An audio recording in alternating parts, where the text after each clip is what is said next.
Plus de 15 ans après leur dernier album, Pusha T et No Malice ont reformé Clips pour, au passage, à mon humble avis, sortir l'un des meilleurs albums rap de l'année, qui a pourtant déçu pas mal de fans.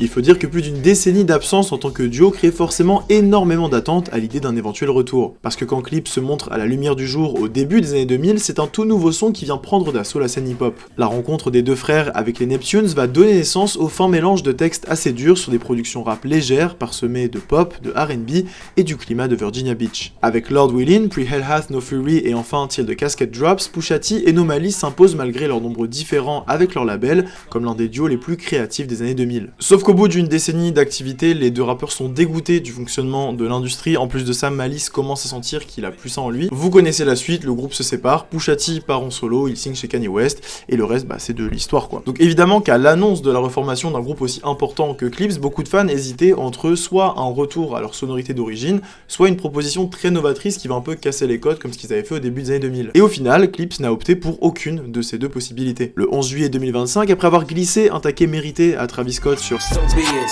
Clips est officiellement de retour avec un 4e album studio intitulé Let God Sort 'Em Out. Album qui se situe à la frontière entre l'ego trip démesuré et le témoignage honnête rempli de sensibilité, en somme du Clips comme on l'attendait. L'exemple le plus parlant concernant cette dualité se situe au niveau de l'enchaînement du début d'album qui commence par une intro dans laquelle les deux rappeurs nous livrent la dernière discussion qu'ils ont eue avec leurs parents avant qu'ils ne décèdent à 4 mois d'intervalle. Donc une chanson extrêmement émouvante, hyper solennelle avec un très beau refrain chanté par John Legend. Et puis boum, Chains and Whips qui te rappelle que tu es pauvre et que même si tu es riche, tu es forcément moins riche que tout ce petit monde-là qui sont au passage de bien meilleures personnes que toi. Et si jamais ça ne vous suffisait pas, je vous présente POV avec Tyler the Creator qui vient un peu mettre le dernier coup de pelle sur la tombe de votre misérable existence. Je vous jure, c'est un délire, pendant 40 minutes t'alternes entre phrasés bibliques de Malice et découpage à la hache sans anesthésie de Pusha T, faut vraiment avoir les nerfs solides. Et tout ça sans vous parler des incroyables So Be It du title track avec Nas ou de la sainte trinité des acronymes. Let God Sort 'Em Out transpire l'opulence aussi bien dans ses productions que dans ses textes, peut-être que c'est lié à son enregistrement qui s'est partiellement déroulé dans les locaux de Louis Vuitton à Paris. En tout cas, chaque morceau a l'air de coûter cher et si ça ne vous saute pas aux yeux,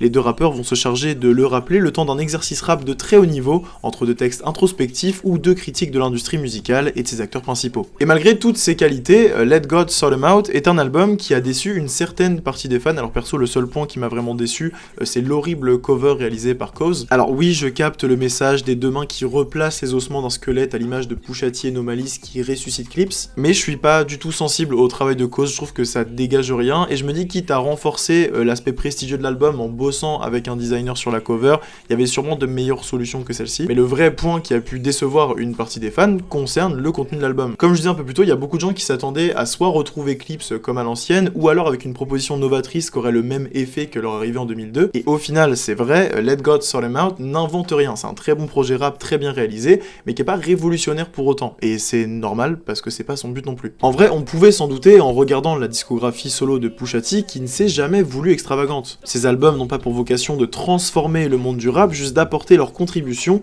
à l'enrichissement du genre avec des projets très solides qui recentrent la discussion autour des fondamentaux du hip-hop. Let God Sort 'Em Out prend cette même direction en proposant un dosage maîtrisé entre fanservice via la présence de Pharrell, même de Tyler qui représente la première génération de jeunes Clipsters, et c'est en même temps un album qui sert de mise à jour pour Clips, donc il se doit d'être dans l'air du temps avec des productions, des sujets, des textes et des flows contemporains, mais qui reste toujours fidèle au style des deux rappeurs. Ce nouvel album, c'est vraiment la preuve que plus de 20 ans après leur début, Pusha T et No Malice sont toujours pertinents et peuvent continuer à donner des leçons au reste de l'industrie. On parle quand même de deux darons quinquagénaires qui ont 30 ans de quart dans les pattes, qui ont signé un deal à 7 chiffres pour s'éloigner de la censure de Def Jam et signer en 24 heures chez Roc Nation, pour au final faire une promo ultra maîtrisée pour un album hyper réussi et qui s'est surtout écoulé à plus de 100 000 ventes en une semaine. Et j'aime pas parler chiffres parce que c'est pas le truc le plus cohérent à faire quand on parle de musique, mais dans ce cas précis, écouler 100 000 ventes pour un album de Clips en 2025, je sais pas si on se rend compte de la dinguerie. Let God Sort 'Em Out est une totale réussite de mon côté, que ce soit au niveau de sa cohérence, de l'écriture des deux frères, même des messages transmis. On a rarement des albums autant en phase avec leur époque, surtout venant d'artistes actifs depuis 3 décennies. Dites-moi dans les commentaires ce que vous avez pensé du retour de Clips, prenez soin de vous,